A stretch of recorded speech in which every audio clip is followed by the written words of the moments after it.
Bom dia, gente. Vou botar isso aqui pra mim fazer meu cafezinho.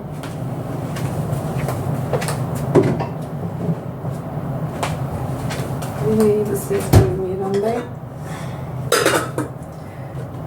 Eu dormi, sonhei. Fazia tempo que eu não sonhava. Agora eu tô sonhando bastante. Tô dormindo bem. A gente dorme bem, a gente sonha. Ai, é um sonho esquisito. Eu nem lembro às vezes que eu sonhei, mas eu sei que eu sonhei. Só que eu acordo, aí eu acordo, eu vou no banheiro, né?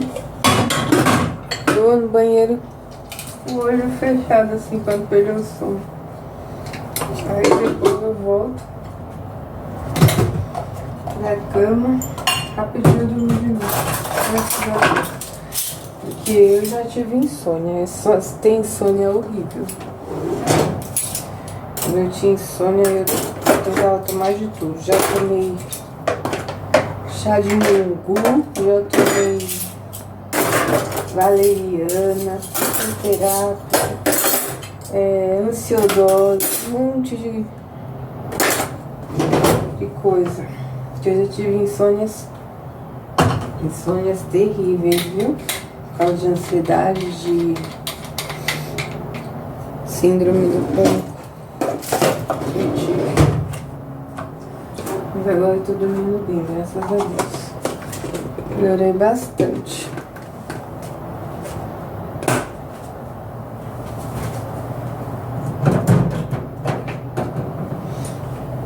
Ter ansiedade é muito ruim.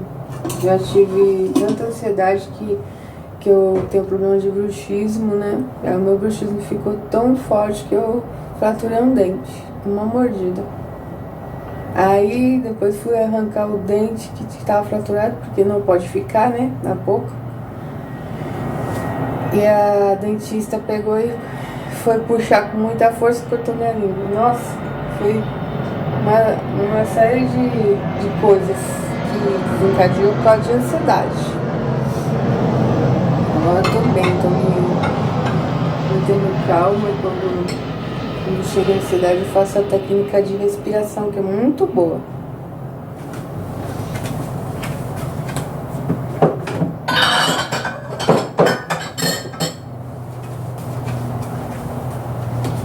Guardei todas as luzes, agora eu vou fazer meu café.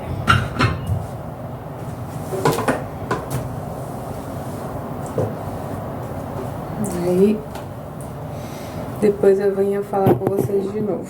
Bom dia pra vocês todos. Um beijo. Que o dia de vocês seja abençoado pelo tudo.